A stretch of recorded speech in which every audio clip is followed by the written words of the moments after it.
एक बात बताइए मुझे, what is the difference between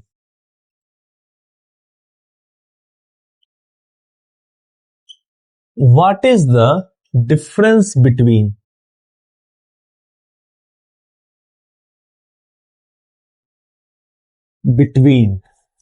mod delta r vector and delta mod r vector? बताइए जल्दी। अब ये दोनों दिखने में एकदम भाई भाई लेते नहीं, लेकिन यू नो व्हाट, इस दोनों के बीच में एक बहुत बड़ा डिफरेंस है। दिखने में एक लगते हैं लेकिन एक है नहीं। They look alike but they are not alike. Got it? So let's see, देखते हैं कि इसमें क्या अंतर है, क्या डिफरेंस है। ठीक है, चलिए तो इसको अच्छे से पहले हम डिफाइन करते हैं। ये जो है ना, आप मुझे बताइएगा कि इसको हम कैसे लिख सकते हैं।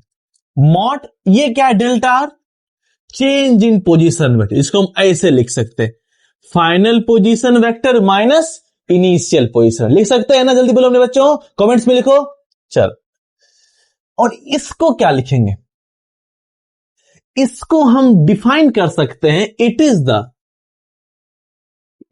द मैग्नीट्यूड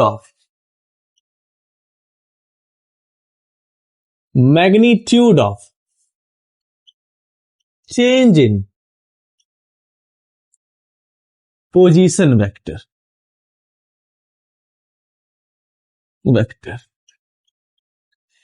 या हम लोग पहले क्लास में पढ़े थे, चेंज इन पोजीशन वेक्टर क्या होता है? डिस्प्लेसमेंट होता है। क्या होता है? डिस्प्लेसमेंट। और डिस्प्लेसमेंट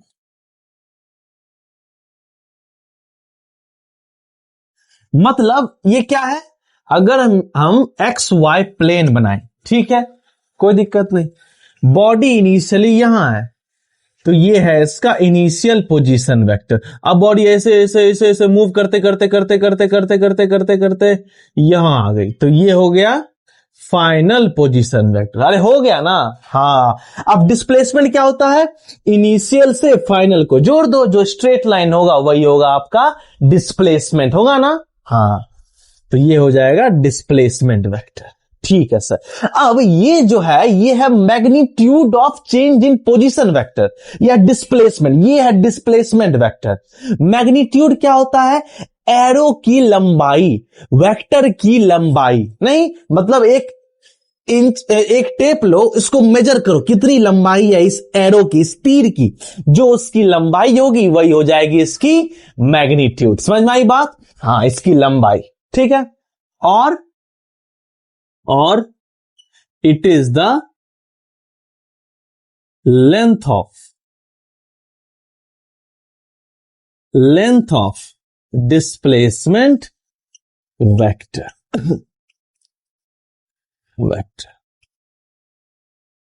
ठीक है जी, कोई दिक्कत नहीं, तो आसान था, ये तो हम पढ़ चुके हैं, ये तो बच्चा बुच्ची वाला था। ठीक है, अब अगला चीज,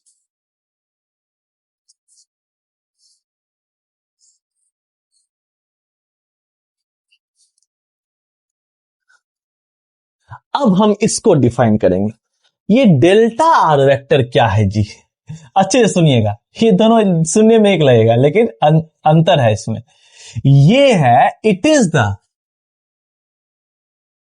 चेंज इन मैग्नीट्यूड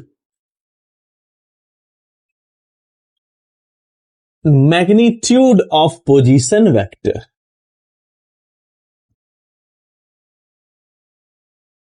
वो क्या था? ये क्या था?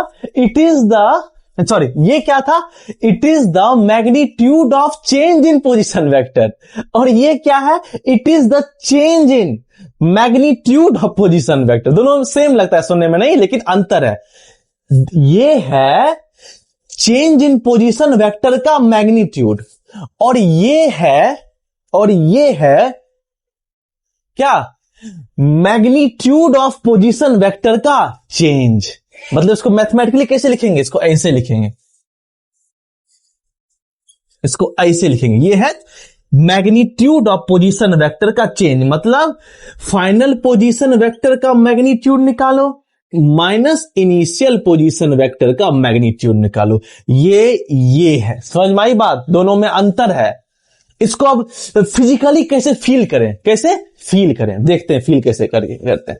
ठीक है, इसको पहले मिटाते हैं, नोट कर लो, बहुत मजेदार चीज है ये। It is the change in magnitude of position vector, मतलब फाइनल पोजीशन वेक्टर का मैग्नीट्यूड निकालो और फिर इनिशियल पोजीशन वेक्टर का मैग्नीट्यूड निकालो और इसको घटा दो। ठीक,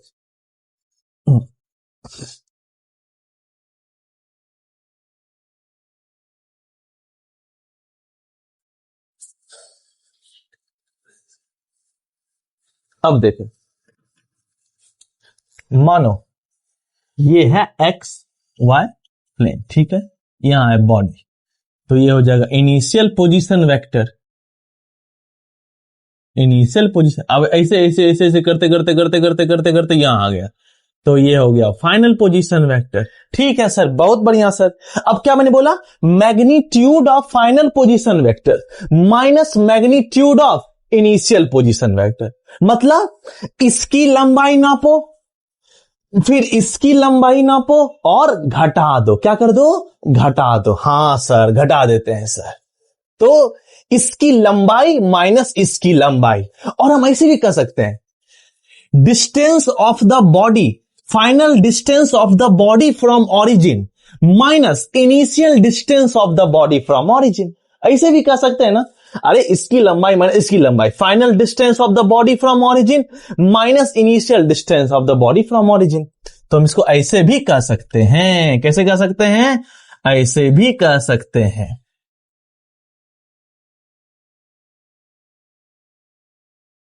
final distance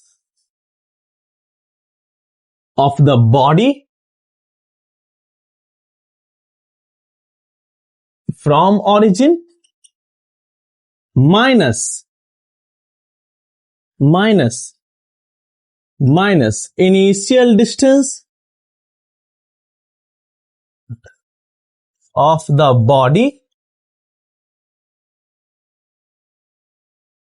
body from origin. हाँ, इसको ऐसे भी हम लिख सकते हैं। अब थोड़ा सा मैथ्स करते हैं, थोड़ा सा मैथ्स, बस ज्यादा नहीं, आपको ज्यादा परेशान नहीं करेंगे, मेरे क्यूट बच्चे हो ना तुम सब। हाँ, अब इसका कुछ कोऑर्डिनेट होगा, ये मान लो x2 y2, ये मान लो x1 y1, ठीक है सर। तो इसको हम कैसे लिख सकते हैं? ऐसे लिख सकते हैं क्या? कैसे लिखेंगे? x2 i cap plus y2 j cap, ठीक है, माइनस इसको कैसे लिखेंगे? इसको कैसे लिखेंगे? Mod x1 i cap plus y1 j cap, ठीक है सर, ऐसे लिख दिया। अब तो आपको समझ में आ ही रहा होगा इसका मैग्नीट्यूड क्या होगा। बिल्कुल समझ में आ रहा है सर।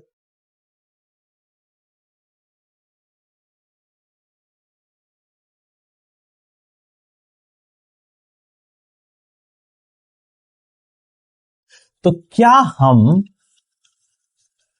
इसके जगह लिख सकते हैं root under x2 square plus y2, ये तो हो गया मैग्नीट्यूड ना, ये तो हो गया इसकी लंबाई ना, पढ़ाए थे आपको। हाँ, और क्या हम इसके जगह लिख सकते हैं root under x1 square plus y1 square, तो ये हो गया मैथमेटिकल रिप्रेजेंटेशन। समझ में आई बात? मजा आया? एकदम कंफ्यूजन क्लियर हुआ? तो फिजिक्स में बहुत सारी चीजें एक जैसी दिख सकती है लेकिन एक जैसी होती नहीं है। Yes, same but different. मजा आया? एकदम क्लियर हो गया? चमक गया?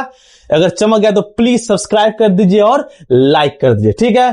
थोड़ा सा यार सपोर्ट कीजिए, तो आपके लिए एकदम शॉकिंग एकदम नया चीजें कंटेंट लाते हैं, ठीक है? तो इससे आप अगर सब्सक्राइब करिए थोड़ा सा मोटिवेशन मिलेगा, ठीक है? तो प्लीज कर दीजिएगा। तो यह है डिफरेंस, ठीक है? तब तक के लिए पढ़ते रहिए, मचाते रहिए और मुस्कुराते रहिए। Bye bye.